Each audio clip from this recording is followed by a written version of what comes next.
Hey everyone, Jason here from Off the Beaten Path, and welcome to another Off the Beaten Path video. So this time we're heading out to Woolmargama National Park, which is just about half an hour, 40 minutes northeast of Albury, where I'm based.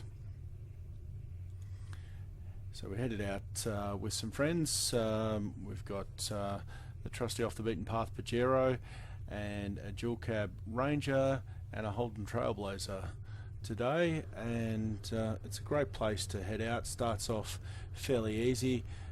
We're heading in from the eastern end of the national park, so you actually access the national park via Tunnel Road, which comes from Woolmargama Township, and you drive through a small section of the national park before making your way into a pine plantation and then progressing into the national park proper.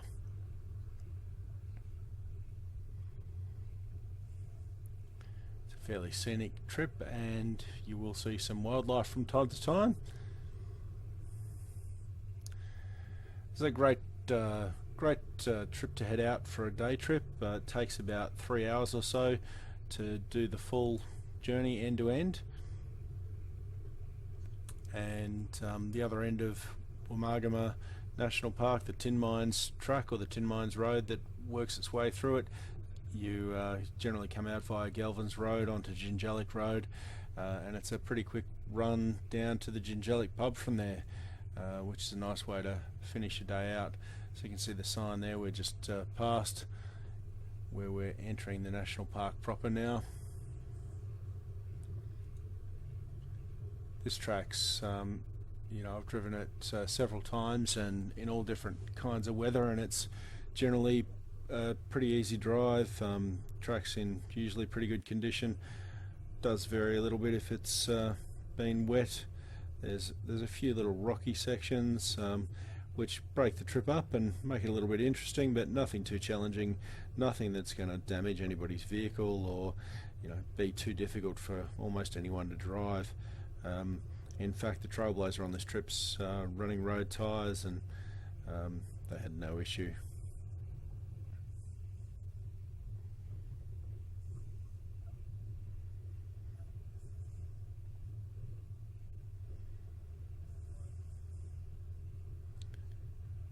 One of the things I really like about this track is that it does vary quite a lot throughout its length. And when you're heading in from the eastern end, probably the first place you're likely to stop is North's Lookout, which is a lookout up on top of some rocks, and it's on Mount Jergle. That's Jergyle.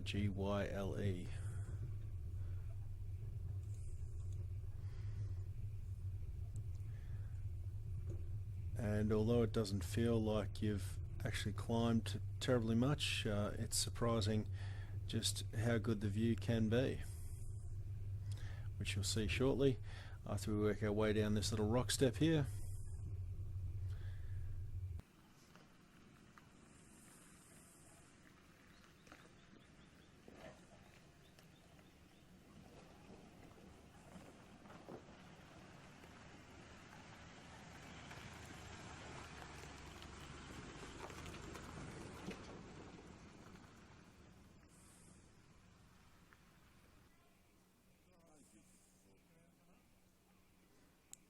So here we are at North's Lookout. It was a really nice clear day, blue sky, and you get a fantastic sort of 180-degree view out to the north from the lookout. And from there it's back on the track, and the next stop is the Tin Mines Campground, which is pretty much in the center of the actual national park. There's a couple of long drop toilets there as amenities, so you don't necessarily have to bring your own camp toilet with you, and there's a huge open space for camping. So and again, as you can see from this track, bringing in your camper trailer or equipment trailer, or even probably a small hybrid van, is quite achievable.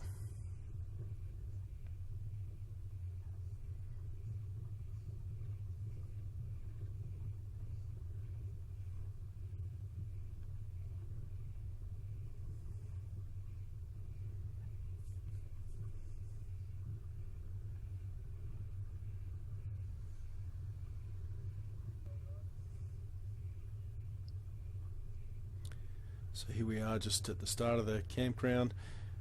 It is sort of divided into probably 2 or 3 main areas. So this is sort of the western end.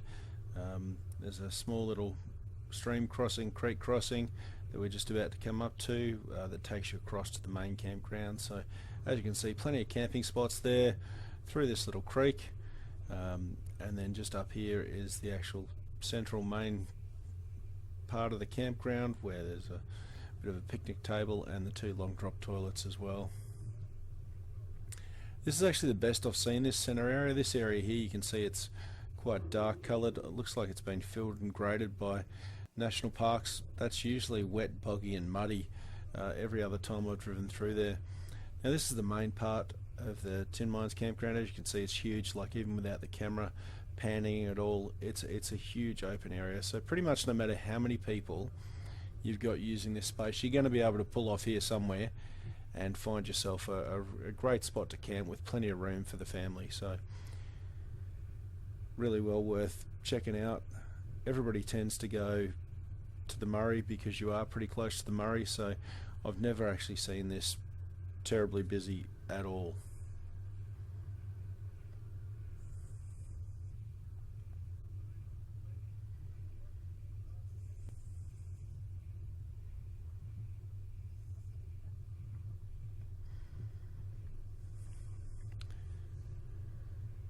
Now as we work our way through here, there are a lot of side tracks that come off this main track. Pretty much all of those end as a dead end at private property boundaries, so you're best off sticking to the main track if you really want to get out there and explore, and you've got the time, by all means check them out, but most of them don't connect or go through to anything at all. And as you can see, the eastern end of the park here was actually pretty badly affected by the 2019-2020 bushfires, and it's starting to recover. In contrast to the western end, that the fires didn't actually quite get that far.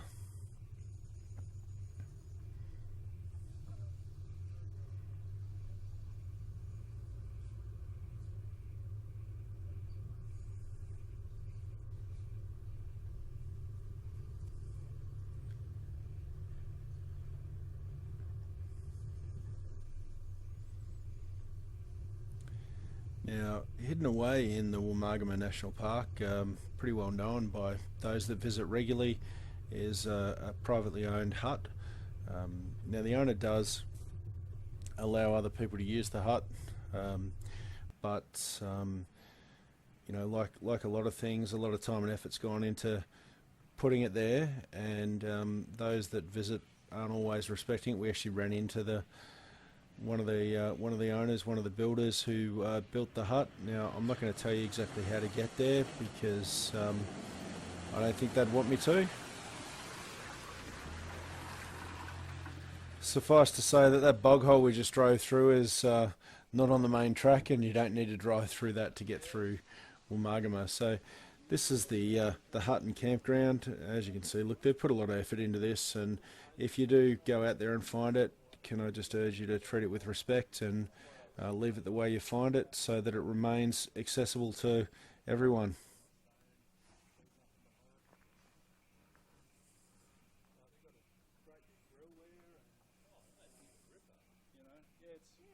That's what I thought, and it's not far off the main.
So there are the odd area like this where there is a bit of a washout or a bit of erosion, and I have seen this particular area sort of with a bit of water sitting in it as well.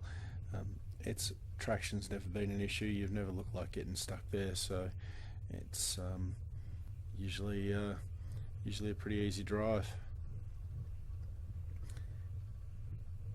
And as you can see, the terrain and the track changes quite a lot as you work your way through the national park. It's one of the things I really enjoy about this trip.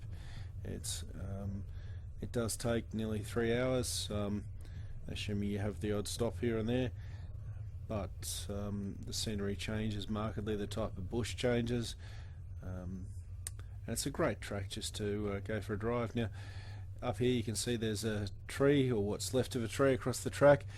Last time I drove this about a year ago with a different group of friends. You can see there that photo I've inserted. We actually had to remove these. There's another one just up here. So that particular day there were 2 trees across the track. Fortunately we were 3 vehicles and we had 2 chainsaws and 1 winch between us, so we're able to remove those pretty readily.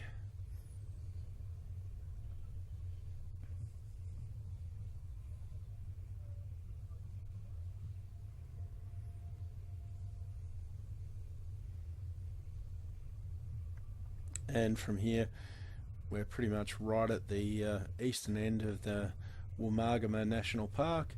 It's a fairly quick, easy run out. So as you're coming out, you come onto Galvin's Road, and then there's another pine plantation that you work your way through before getting out onto the bitumen on the Jingellic Road. So just up here is the actual end of the national park. That sign on the right is the official end, and this is the beginning of the pine plantation. So thanks everybody for watching this video. I hope you've enjoyed it, and hopefully it's inspiring you to get out there in your vehicles and see a bit more of this country. If you like this video, please like it or subscribe to the channel, and feel free to leave a comment down below. Always happy to reply to those. Thanks for watching.